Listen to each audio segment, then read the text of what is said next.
presented by Martuta Music.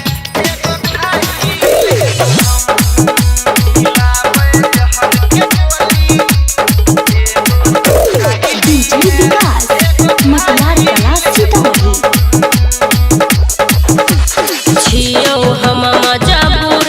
सुने सुनाई नर जान माई बाबू क्या करे नहीं पैबो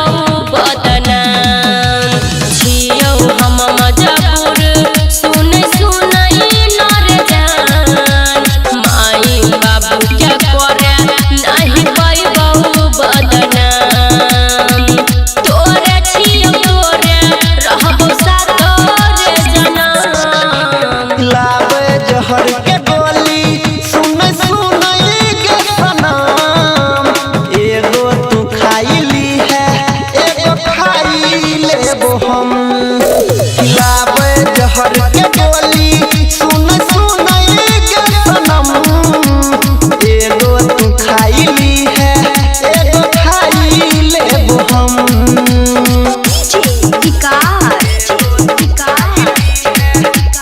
Singing by Maklar Kala Sitamarhi.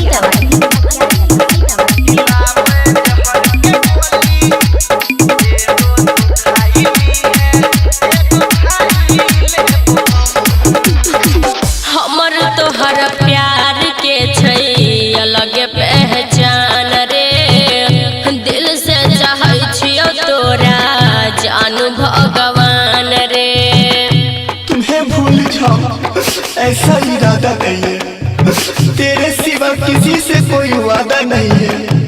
निकालू कैसे दिल से तेरा प्यार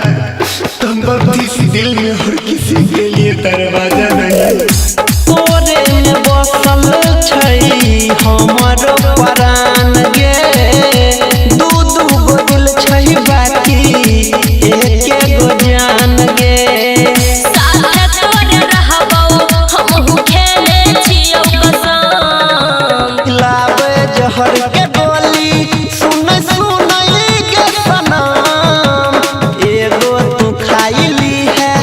एगो खाई लेबो हम लावे जहर के गोली सुन सुनाई के सनम एगो तू खाइली है एगो खाई लेबो हम